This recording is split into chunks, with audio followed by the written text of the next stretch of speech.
It is the year 2026. Satellites orbit the Earth. Global trade networks span the planet. Artificial intelligence reshapes societies. And in the heart of Mesoamerica, the Aztec Empire still exists, not as a museum piece, not as a forgotten culture, but as a living, modern civilization, with its own cities, technology, beliefs, and power. What if one of the most powerful civilizations in human history never disappeared? If you enjoy deep alternative history and documentaries like this one, make sure to subscribe to the channel and leave a like. It helps this project grow and unlocks even more worlds that never existed. This is not a story about the past. This is a story about a timeline that took a different turn. A world where the Spanish conquest failed, where smallpox never collapsed entire populations, where the Aztecs adapted, survived, and evolved. Tonight we will explore what the Aztec civilization might look like today, how it would govern itself, how it would use technology, and how it would reshape global history. But first, we must return to the moment where everything changed. The point of divergence. In our timeline, the Aztec Empire fell in 1521. A combination of disease, internal conflict, and European weapons destroyed it. In this alternate timeline, one thing goes differently. When Hernán Cortés arrives in Mesoamerica, his expedition does not find a fractured empire. Instead, the Aztecs recognize the threat early. Moctezuma II does not welcome the Spaniards into Tenochtitlan. He isolates them. He studies their weapons. He learns. Most importantly, quarantine is enforced. Smallpox never spreads uncontrollably. The demographic collapse never happens. The Spanish are eventually defeated or absorbed. European technology is captured, studied, and reverse-engineered. The Aztec world survives first contact. And once a civilization survives first contact, it changes forever. The Aztec Renaissance. By the late 1500s, the Aztec Empire enters a period historians would later call the Aztec Renaissance. Ironworking spreads. Gunpowder weapons are slowly adopted. European sailing techniques merge with Mesoamerican navigation. But unlike Europe, Aztec innovation follows a different philosophy. Technology is not separated from religion. Science is not divorced from cosmology. To the Aztecs, the universe is alive. The gods are not distant. They require balance. And balance becomes the foundation of progress. Human sacrifice, often misunderstood, does not disappear immediately. Instead, it evolves. Ritual sacrifice is gradually replaced by symbolic offerings, bloodletting rites, and state-controlled ceremonies. The goal remains the same, to sustain the cosmos. But the method changes. This shift allows the empire to stabilize and expand. Tenochtitlan, the eternal city. Tenochtitlan is never destroyed. Instead, it grows. Built on water, the city becomes a marvel unlike anything else on Earth. Floating districts, canal-based transportation, vertical temples redesigned into administrative towers. By the 1800s, Tenochtitlan rivals London and Beijing in population.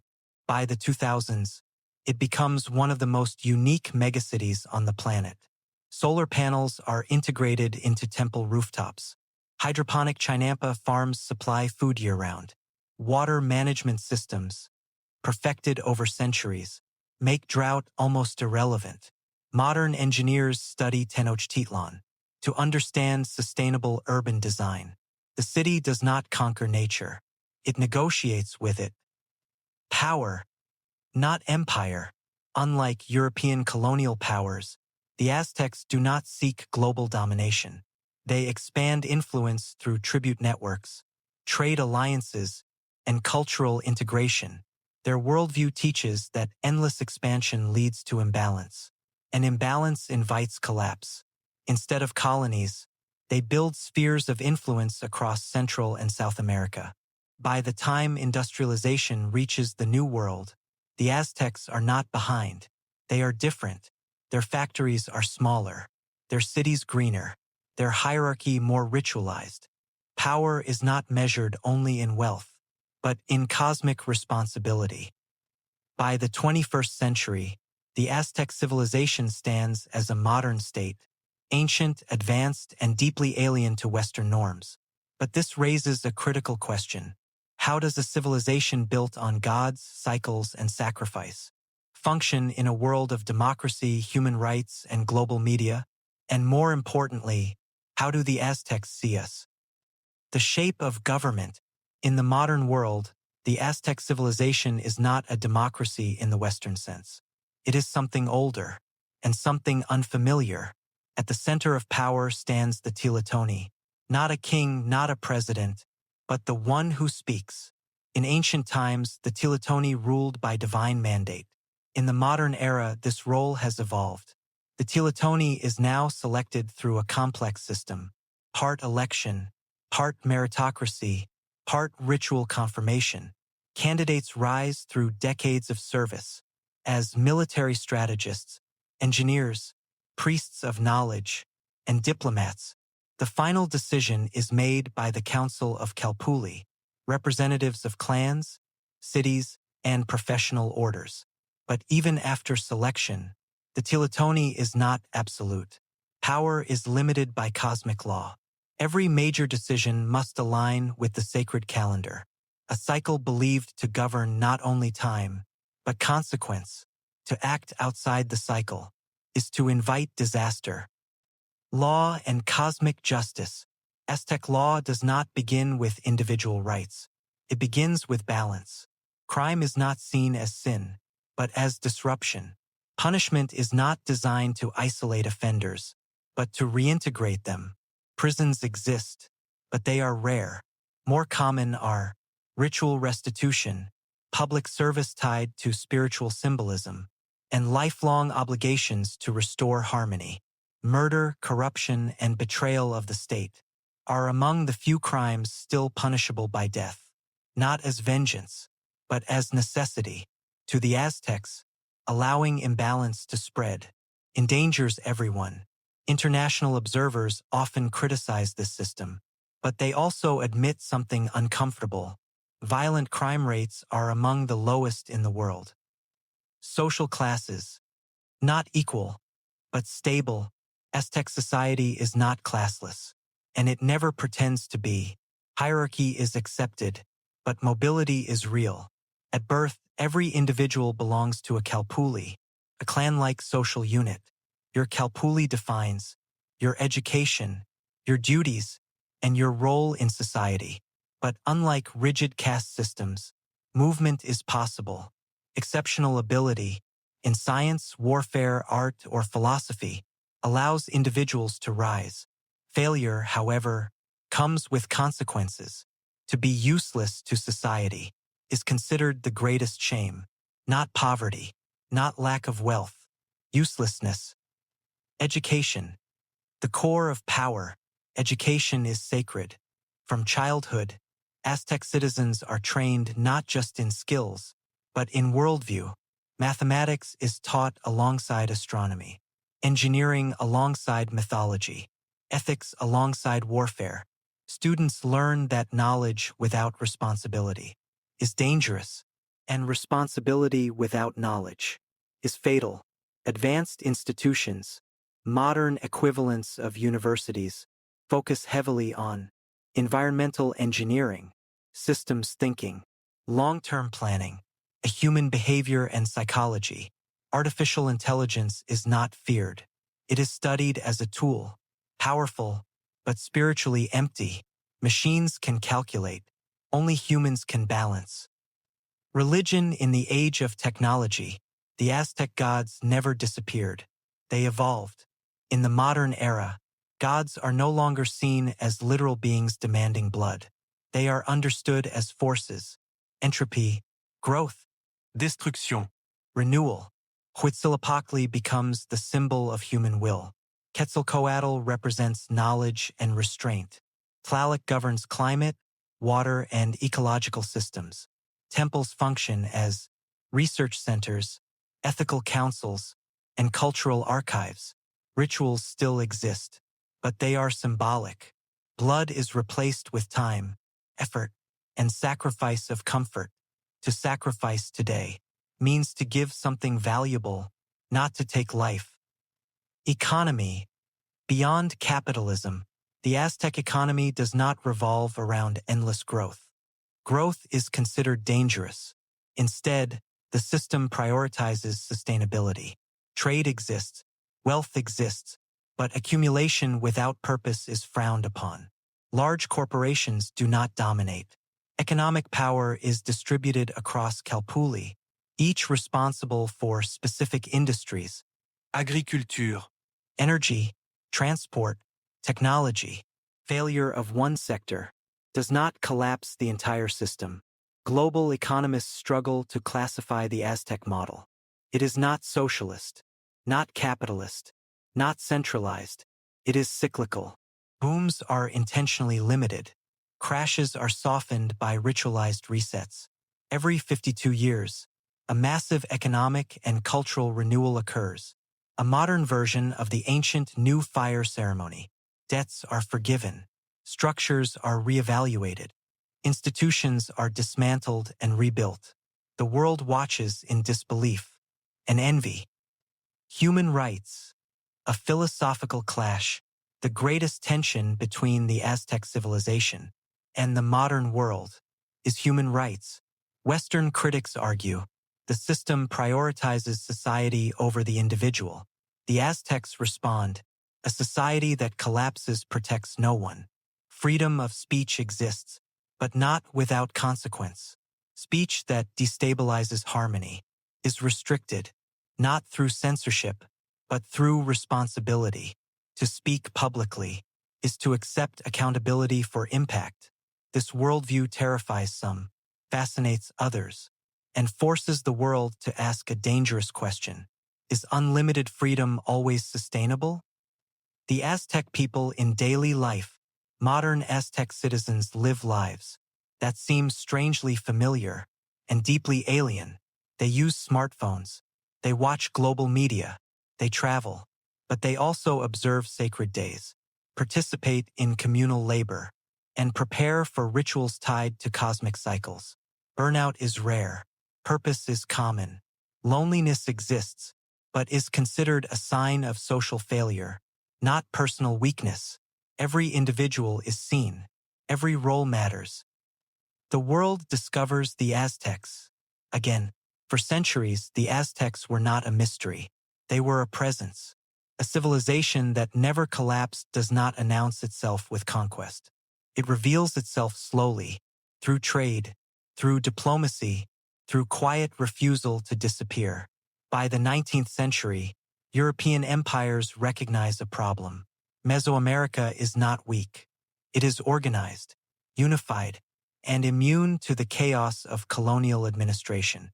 Attempts at economic domination fail. Attempts at cultural conversion collapse. The Aztecs adopt foreign technology, but never foreign ideology, and that terrifies the world. The Industrial Age. Without exploitation. When the Industrial Revolution spreads, the Aztecs do not follow the Western path. They industrialize, but with limits. No child labor. No endless factories. No cities choking on smoke. Energy is localized. Production is distributed. Environmental cost is calculated generations ahead. Western powers accuse them of inefficiency. And yet, the Aztec state avoids the ecological disasters that will later haunt the rest of the planet. By the 20th century, Aztec cities are cleaner than Paris, more resilient than New York, and more stable than Moscow. The Age of War and the Aztec response. The 20th century belongs to war. World wars, Cold Wars, proxy wars. The Aztecs participate in none of them directly. Neutrality is not cowardice. It is strategy. Their military doctrine is defensive, but terrifying. The Aztec armed forces are built around one principle. Conflict must end quickly. Their soldiers are trained not only in combat, but in psychology, systems collapse, and infrastructure disruption. They do not seek annihilation. They seek paralysis. In simulated war games, Aztec cyber units outperform NATO standards. Their AI-driven logistics predict supply chain failures weeks in advance. No missiles are launched, no bombs fall, and yet, entire nations freeze. Artificial intelligence, a sacred tool. While much of the world debates whether AI should exist, the Aztecs ask a different question. What is AI for? To them, artificial intelligence is not a god, not a replacement for humans, and not an enemy. It is a mirror. Aztec AI systems are trained not on profit, but on balance models, ecological stability, social cohesion, long-term risk. These systems are forbidden from optimizing for speed or growth alone. Every AI is paired with a human counsel. Every decision is audited not just technically, but ethically. Western corporations call this inefficient. Western militaries call it dangerous, because Aztec AI cannot be bribed. The United States, a quiet rivalry. By the late 21st century, the United States and the Aztec civilization are locked in a silent standoff, not over land, not over ideology, over influence. The U.S. promotes freedom, innovation, and individualism. The Aztecs promote responsibility, restraint, and collective survival. Neither side fires a shot, but cultural warfare intensifies. Aztec documentaries challenge Western narratives of progress. Aztec climate models predict disasters decades before they occur, and are ignored until they are proven right. Each time, the climate crisis and the moment of truth. As the planet warms, the world turns to solutions. The Aztecs already have them. Their water systems survive megadroughts. Their cities resist flooding. Their agriculture adapts without collapse. International pressure grows. Why should one civilization survive, while others burn? The Aztecs respond with aid, but not without conditions. Technology must be adapted, not copied. Consumption must decrease. Population growth must stabilize. Many nations refuse. Pride is stronger than survival. The incident, the day balance was broken. The breaking point comes quietly.